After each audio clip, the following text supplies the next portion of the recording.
So box. P1! What a ripper! Goldie finishes off in style.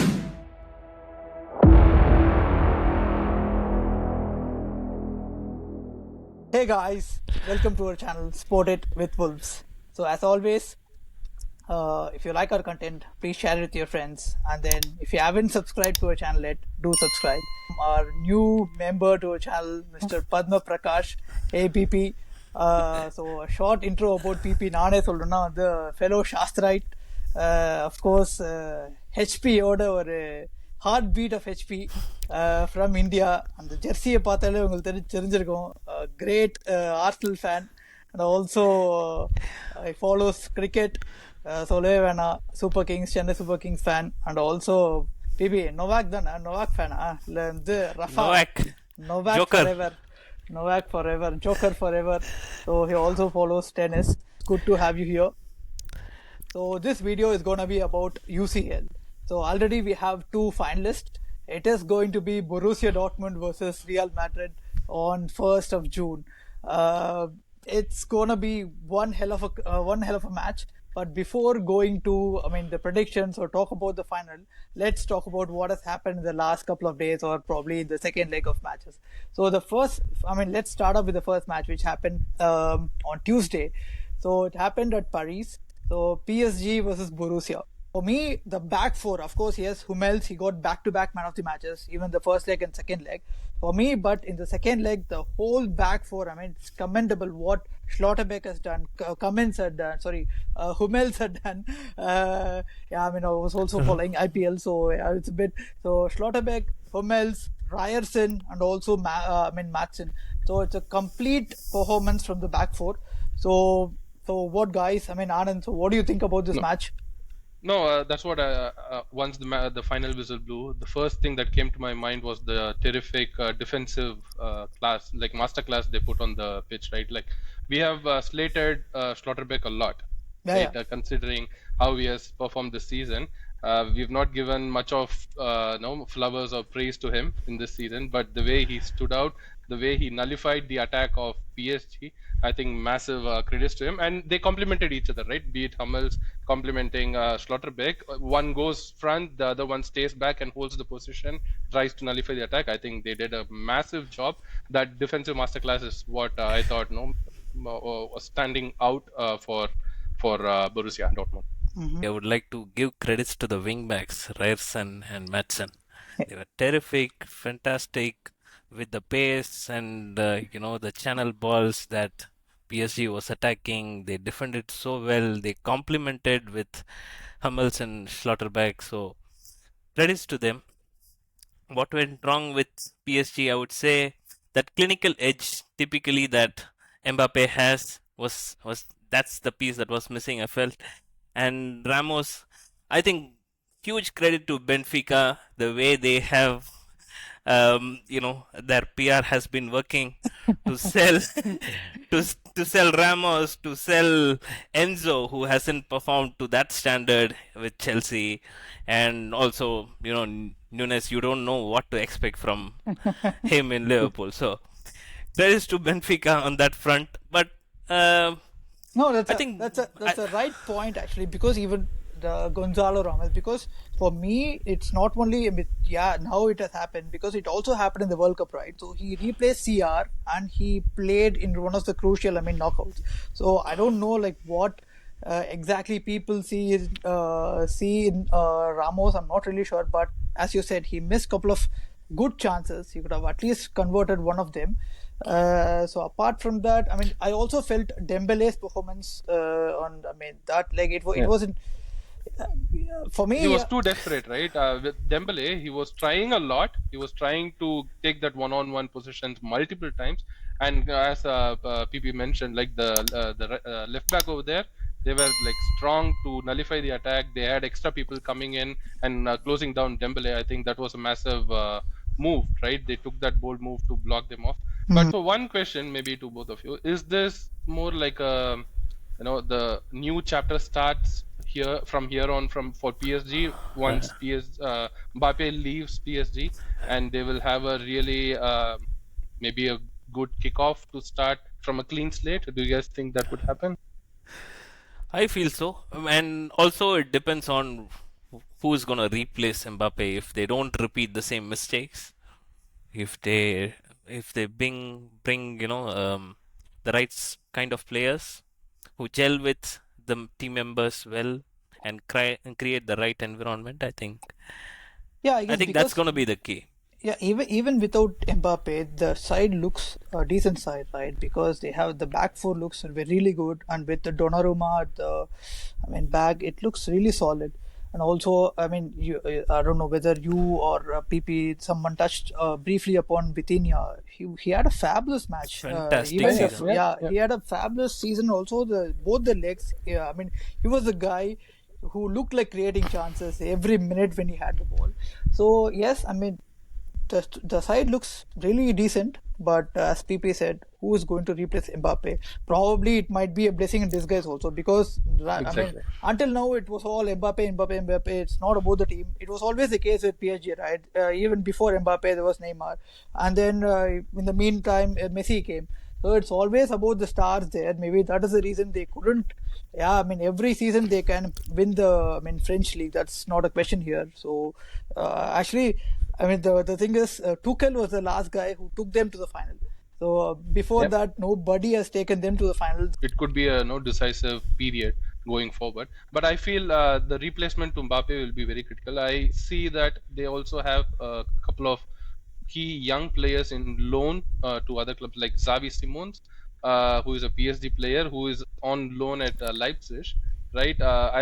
The kind of exposure he has received from Bundesliga, I think maybe he could be one such replacement where they will be like not having any kind of a star tag on their back and bringing all the media attention to themselves. So maybe I think it will be a really interesting period to see where PSG end up in the next season. Yeah. The second match is with a lot of controversies. So I mean, probably many of them also thought probably it would be a kind of a cakewalk for Real Madrid, but it wasn't the case. We have seen it in the first leg also, and even the second leg.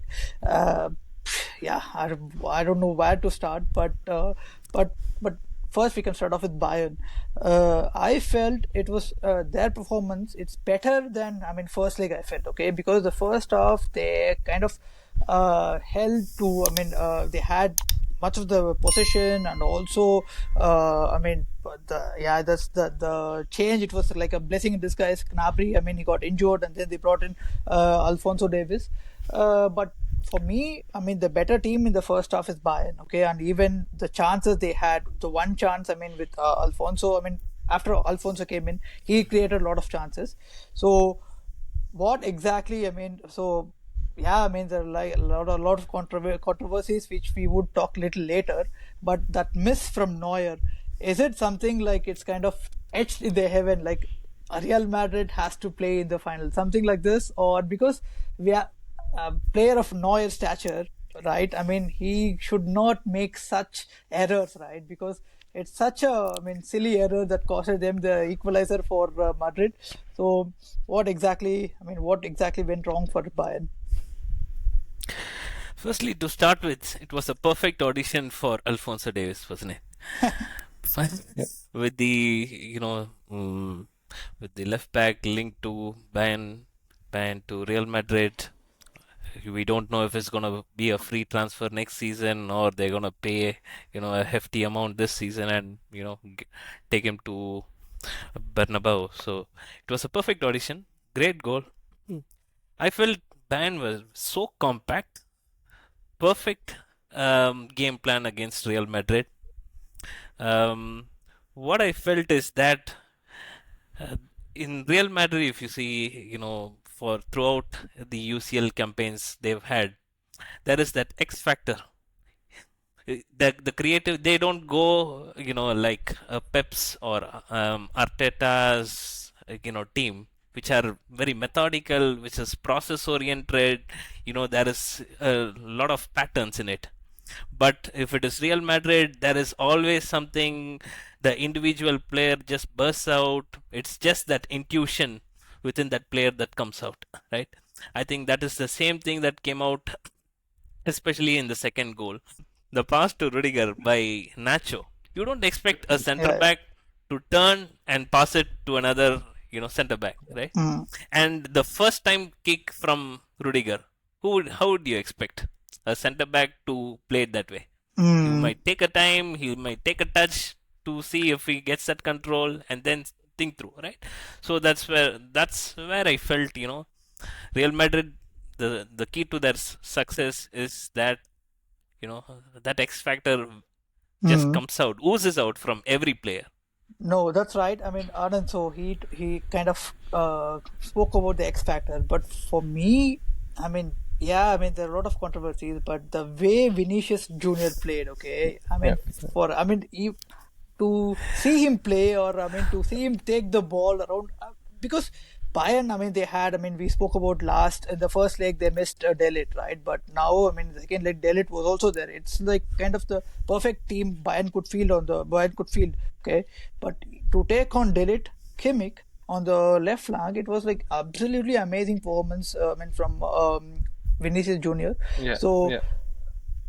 No, if you see, first thing, right? We also discussed about about the Bayern back two center backs after the first leg. We favored to have De Ligt and Dyer teaming up rather than Kim and Dyer, right? And that happened. That was like first checkbox tick for Bayern.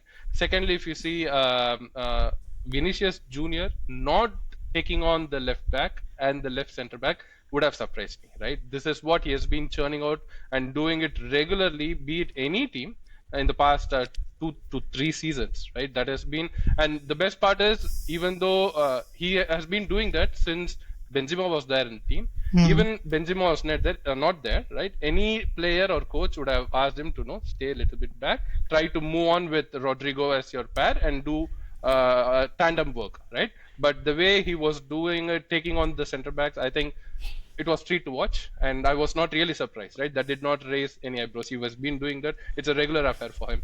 But the one thing that caught my eyes, or two things I should say, is again Konrad Leimer's masterclass in the midfield, right? The way, as PP mentioned, how compact they were, Bayern. All credits to how they were holding their midfield, especially with Konrad Leimer making those challenges, making those key passes, and cutting down the attacks, right? He was making those challenges. And coming back again to the point where Neuer fluffed that chance, 99 out of 100 times he would have taken it very cleanly. That is that one time. Maybe it's the the situation made it, or the pressure from the Bernabeu fans, whatever you name it, right? I don't think Neuer himself would be able to explain what happened in that microsecond. So it was meant to be, in my opinion. But yeah, it was a real. of course, yes, the second goal, of course, when I saw, I mean, on the real time, I felt, yeah, it's a clear offside. But when we saw the replay, then okay, fine, we felt okay, that's a clear goal. I mean, it's nothing, no offense in it, okay. But what happened on the other side, like the 97th minute or the 96th minute? What you guys think about it? Probably I'll start off with PP. So PP, what do you think about that goal? So what exactly happened there? If it happened on the other side of the pitch, I don't think the same decision would have been made, right? At least, I was expecting VAR to intervene. There is a pause, so the umpire can go take a look into this, the monitor. But nothing like that happened. But why did he blew the whistle? I was like kind of. That's the main point, right? Yeah, probably right. Yes. The linesman could raise his flag. Yeah, he can do that. But still, he shouldn't have blew the whistle. The whistle. So yeah. No, yeah, it was definitely a blunder, right? The linesman, he could have raised the flag, but the referee, the whistle has to be at his mercy, right? And he could have let the game play. Then he could have taken the VAR. He could have. So this is definitely Bayern were done injustice, in my opinion. So it is going to be Borussia versus Real Madrid on 1st of June, which is going to happen at Wembley. So guys, so quick predictions. What do you guys think? What is going to happen? Tough call, but easy decision. I would say Real Madrid all the way.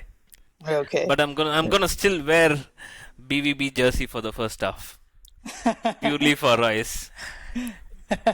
Yeah, but I'm sure he'll be coming in the second half, right? I mean, he's not going to start off. Very- But yeah, let's see. Okay, Anand. I would vouch for Real Madrid.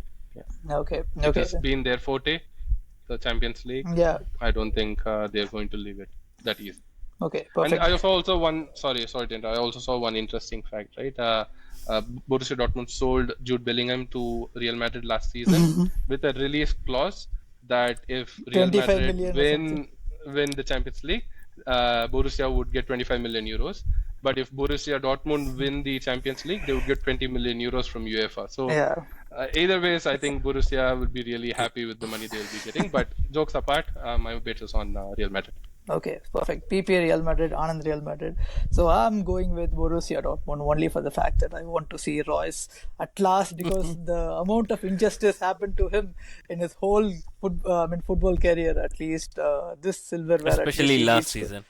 Last season, and also his injury before 20, I don't know, Losing 2014 the World Cup. Bundesliga on the last day, Last day. I think. Yeah, last day, and also he was well in contention for the World Cup, and before Right. 2 weeks back, before the World Cup, he got injured. It happened like not only once, twice.